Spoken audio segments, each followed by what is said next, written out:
กินข้าวปุ้นน้ำกันเนาะข้าวปุ้นน้ำปลาแซ่บๆใส่ไข่หลังไก่มาลงมือเลยเหยื่อกระซื้อมาแต่ทิศแล้วนี่พุ่นก็บ่ได้กินบักปีก็เกือบเน่าถั่วงอกก็เกือบเน่ากะหล่ำผักกับเตรียมกะปิไว้จ้ำบักเผ็ดจ้ำกะปิบ่แม่นกะปิจ้ำบักเผ็ดปุดเลยลองสอบจับกันนะลงไปเลย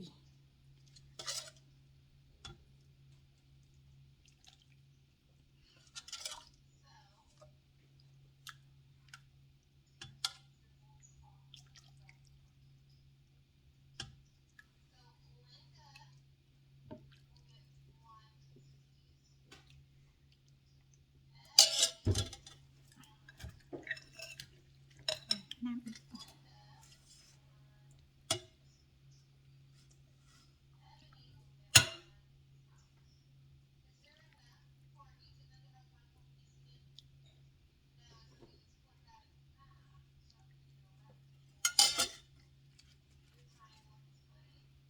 หนาว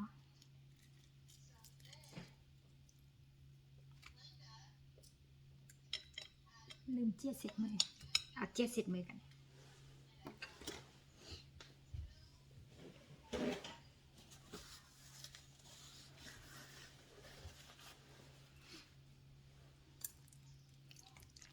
แซ่บบ่ะมึงโซกันน้ำข้าวปุ้นฟิเซอร์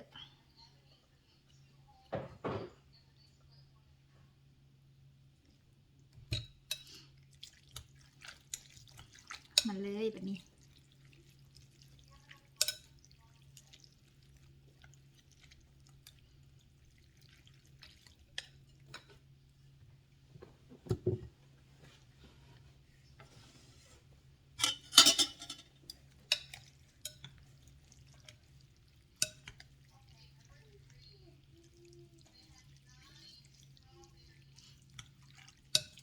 มาเด้อมากินข้าวปุ้นจำเป็นน้ำเหลืออยู่ฟรีเซอร์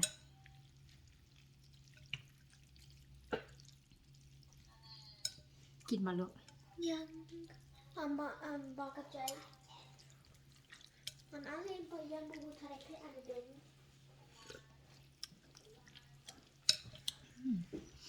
ฟรีเซอร์กับแซบอยู่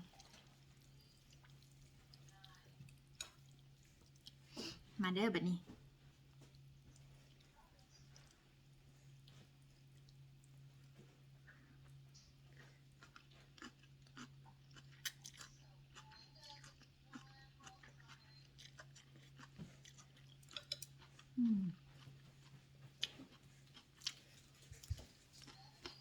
ในเรื่อง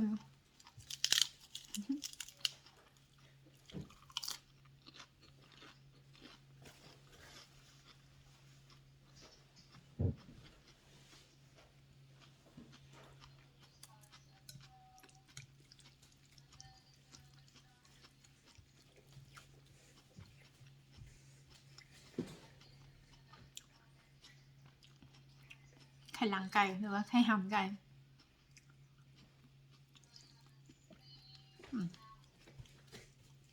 แซ่บ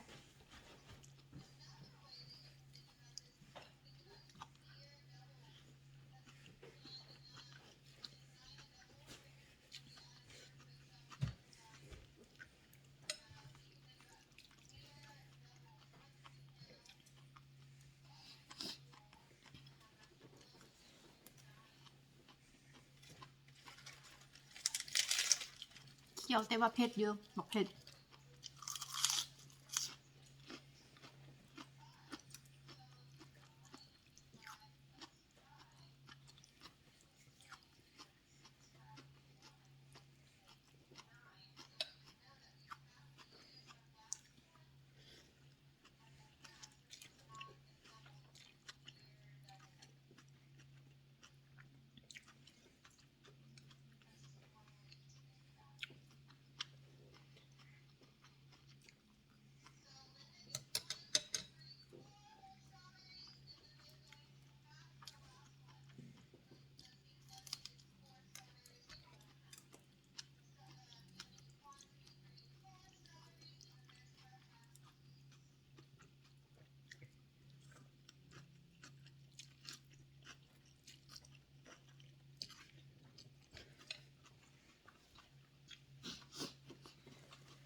เลือดกระมุนหมัด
แซ่บ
เผ็ดอยู่เด้อ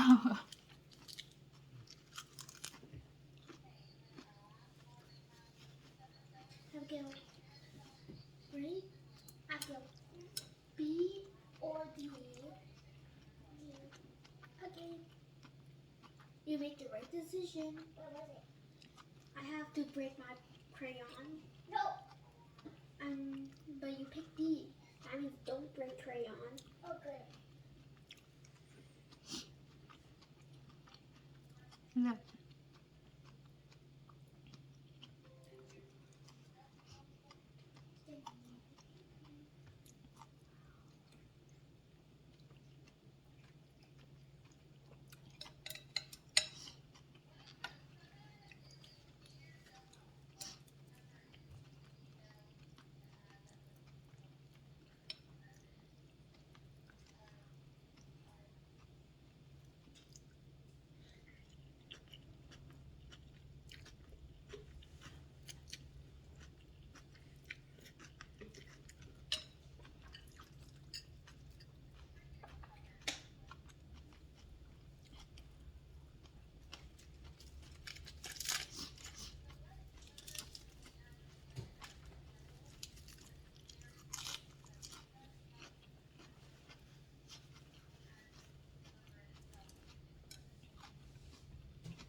เคเนาะเอาไว้สำนี้กันฝากกดไลค์กดแชร์กด Subscribe ให้เด้อขอบใจหลายๆพอกันคลิปหน้าบ๊ายบาย